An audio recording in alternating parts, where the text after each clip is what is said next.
আজকে আমি চলে আসছি মুক্তাগাছা থানা ৮ নং দাউগাঁও ইউনিয়ন কৃষিকাজ নিয়ে কিছু কথা বলতে। বাট মরিচ চাষ পদ্ধতি, এই দেখেন মরিচ চাষ করা হয়েছে, কৃষকে মরিচ চাষ, দেশি মরিচ চাষ করা হয়েছে। কি মরিচ? দেশি মরিচ। হ্যাঁ, দেশি মরিচ। এটা কি আরো লম্বা হবে মরিচটা? আরো বড় হবে। আরো বড় হবে। এটা নিড়ানি পরে কি সেচ দেওয়া হবে? হ্যাঁ, নিড়ানি পরে পানি দিয়া বীজ দিব।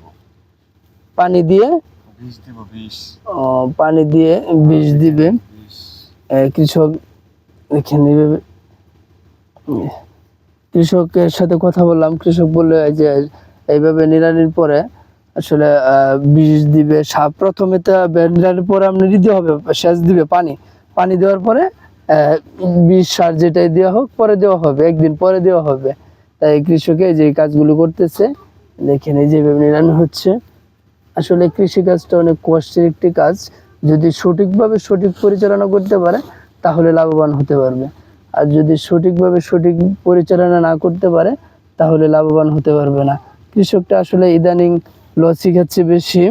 তারপরে যারা অল্প কিছু জায়গায় করতেছে তারা লাভবান হচ্ছে, আবার পর্যাপ্ত পরিমাণ যারা করছে পর্যাপ্ত পরিমাণভাবে পরিচর্যা করতে পারতেছে না, তারাই ক্ষতিগ্রস্ত বেশি হচ্ছে। দেখেন যে পুরো প্লটটাই সে এখানে সবগুলোই আপনার মরিচ চাষ। আসলে মরিচগুলো ভালো হয়েছে। আবার এই যে দেখেন মরিচটা আপনাদেরকে দেখাই, এই যে মরিচ, এই যে আসছে, এই যে মরিচ আসছে। এটা কিন্তু অরিজিনালি দেশি মরিচ, এটা কিন্তু অরিজিনালি দেশি মরিচ। কৃষকের কাছ থেকে শুনে যেটা বুঝতে পারলাম, এটা দেশি মরিচ। সাথে এই যে ডাটা আছে, ডাটা